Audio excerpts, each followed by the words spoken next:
is up, everybody? It is your boy NMR Sports here, coming back at you with another MLB video. Welcome to Good Morning Baseball for April 3rd, 2021. There weren't a lot of games going on yesterday. I think there were only 7 games, but there was a lot of action that happened in those games, so let's go over it and talk about it. We're going to be doing this every single morning at 9 a.m. Eastern Time. There'll be scheduled uploads, so be sure to check in every morning when you want to see what happened in baseball yesterday. We'll be recapping everything that went on the day before, the best plays, the best home runs, all sorts of different things. Be sure to leave a like on this video. It helps to reach more baseball fans like you, that we can all talk about baseball in the comment section below.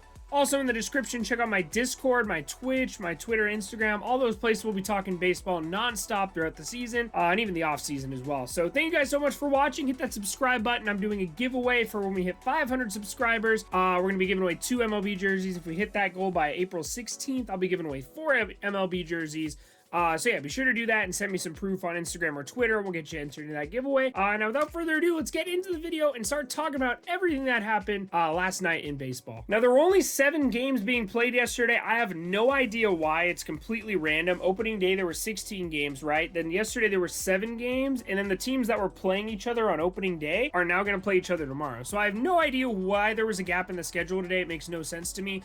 But the first game was actually a makeup for the rain delay, or the rain out yesterday between the Orioles and the Red Sox. Both teams that have pretty good or maybe underrated offenses with really, really bad pitching. Like really, really bad pitching. When I say really bad pitching, I mean John Means and Nathan Eovaldi were their opening day starters. So you could imagine how that would have gone, but surprisingly, John Means came out here and tossed an absolute gem, only allowing 1 hit through 7 innings and striking out 5 of the Red Sox. So he was absolutely dominant on the mound. Overall, they only allowed 2 hits. Sorry, the Orioles pitching staff did.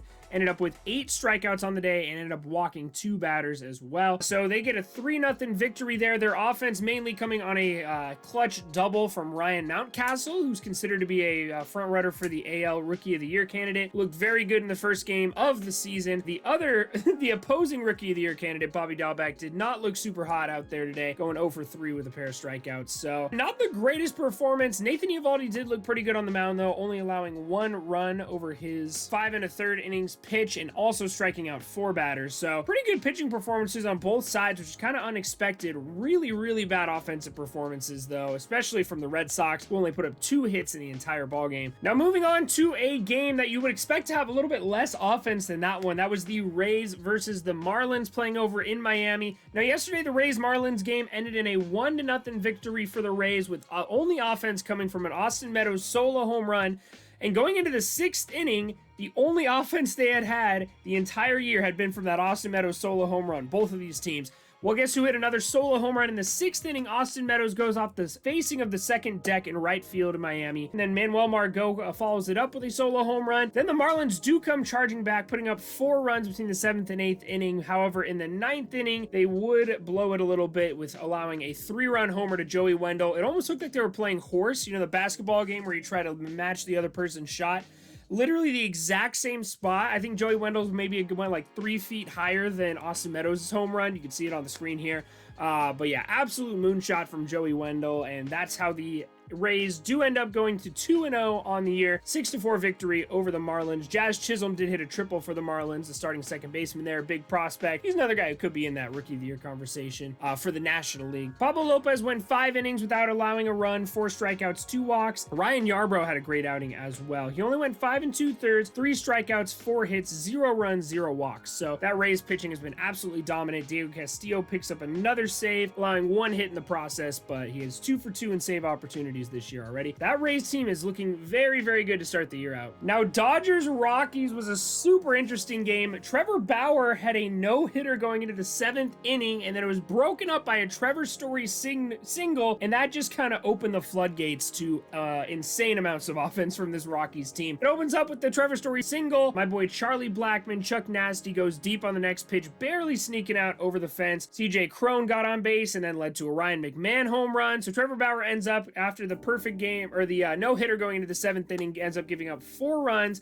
on those 2 home runs to Charlie Blackmon and Ryan McMahon. Then David Price came in, who's, hasn't pitched since 2019 because he opted out of the 2020 season. He comes in, throws 3 pitches to 2 different batters, gives up 2 home runs back-to-back. So not a great outing for either of those guys, but the final, ended up being 10-6 after giving up all those runs on those home runs. But at the end of the day, they still got the victory. Trevor Bauer did look very, very good through those first 7 innings with the Dodgers. He also announced he's donating $1,000 to a certain charity every time he throws, every time he gets a strikeout. He struck out 10 batters today in his Dodgers debut in Coors Field, which is very, very impressive because a lot of, with the elevation, pitches don't usually move the way they're supposed to, so it leads to a lot of hangers and leads to a lot more home runs. So the Dodgers go to 1-1. They finally beat the Rockies after losing to them on opening day, which was kind of crazy.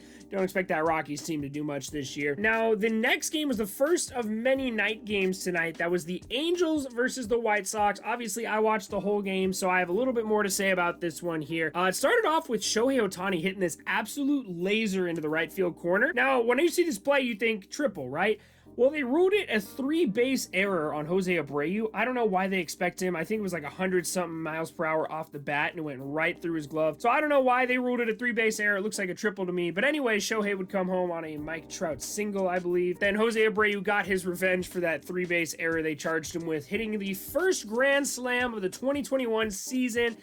Very nice hit for him. Andrew Heaney ends up giving up 7 earned runs. He was dealing through those first 3 innings or so, but then just kind of imploded. That's kind of been Andrew Heaney's career, though. Every year we think he's going to be good, and then he kind of has outings like that. So hopefully he can get it together this year, but I'm not holding my breath for that for sure. I don't think he's the second best pitcher on the Angels. Now, there were a few studs, standout players in this game. Obviously, we said Jose Abreu hit that grand slam. Albert Pujols came running right back with a 3-run homer of his own to even the score up a little bit. And Yermin Mercedes, bro. Yermin Mercedes. I don't even know if I'm saying his name correctly. I've been told his nickname is the Yerminator, but he was 0 for 1 in 1 plate appearances last year in 2020. Today against the Angels, 5 for 5 with a double and 4 RBIs. Absolutely insane. There were a lot of young prospects in this game. Yermin Mercedes getting his 2nd career at bat. Andrew Vaughn was making his debut today, and Chris Rodriguez, or C-Rod as he called for the Angels, made his debut as well. Looking very, very good in the process. He's going to be a super big stud in the bullpen for us. He had a very nice outing, didn't give up any earned runs. They did pull him mid-inning, but Mike Mayers came in to clean up the job. Now, the Angels bullpen was looking very solid yesterday and today until it came to the 9th inning today, where they ended up absolutely imploding, taking it from a 7-6 ball game all the way to a 12-6 ball game going into the 9th for the Angels. Now, in the bottom of the 9th inning, we did get a little bonus to sweeten that loss for me. My boy Shohei Ohtani, my personal favorite player in baseball, hit a home run, so I'm going to give you your full attention while we watch this Shohei Ohtani home run here.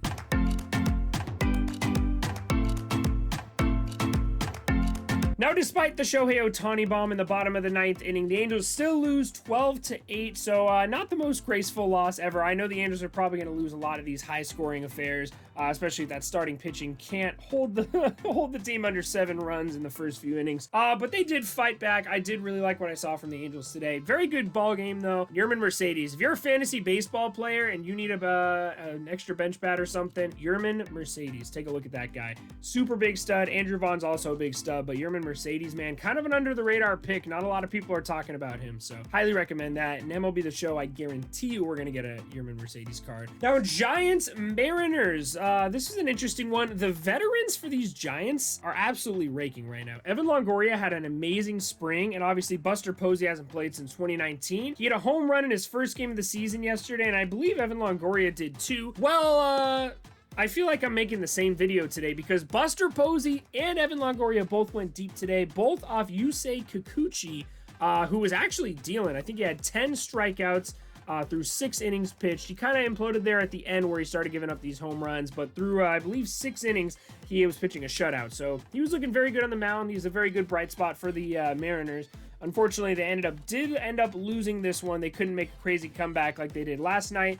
Ended up losing by a score of 6-3, giving up a pair of home runs, like I said, to Buster Posey and Evan Longoria. Donovan Solano ended up going 3 for 5 with 2 RBIs and 2 runs scored, so he's another veteran stud out there. The Giants pitchers did combine for 12 strikeouts as well, Johnny Cueto having 7 of those. So really good ball game on both sides of the ball there. Really good baseball being played out there. The Giants are looking pretty good. Obviously, their bullpen kind of blew it for them yesterday, but with Buster Posey there with that veteran leadership, they're looking like they're going to have a pretty nice year.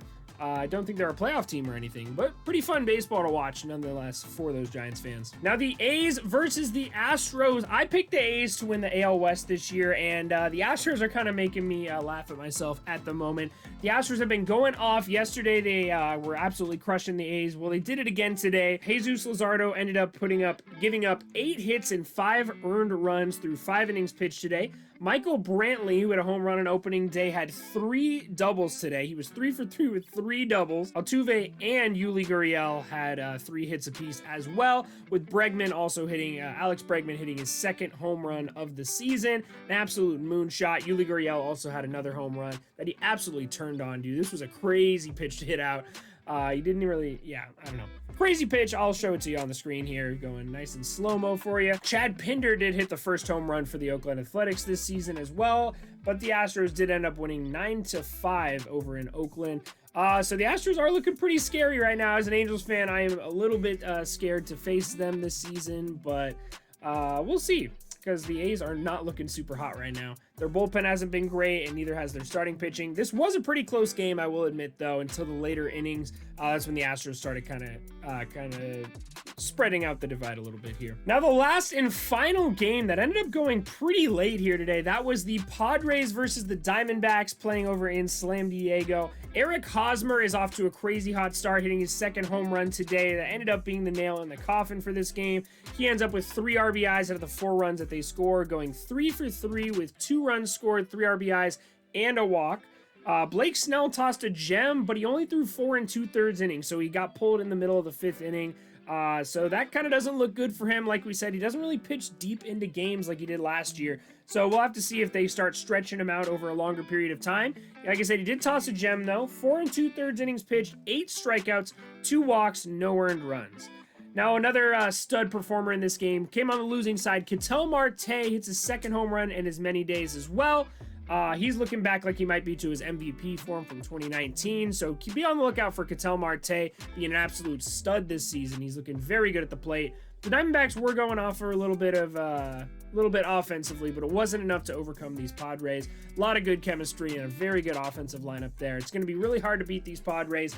The only team that looks like they could do it probably is the Dodgers. So the Padres do end up winning by a score of 4-2, and that is going to be the last game we have to talk about here today. So thank you guys so much for watching this video. Like I said, I'm going to be posting these every morning at 9 a.m. Eastern time, so be sure to have those notifications turned on. You can check it out while you're eating your breakfast in the morning. Appreciate you guys watching. Be sure to enter that giveaway in the description. I'll also be live streaming on Twitch tonight at around 5 p.m. Eastern time, so come check that out as well. We can talk some baseball. Also hop in the Discord. I'll be talking baseball all day long. We have a full slate of games for you tomorrow, so I'll see you guys tomorrow morning. Have a great rest of your day, and yeah, thanks for watching.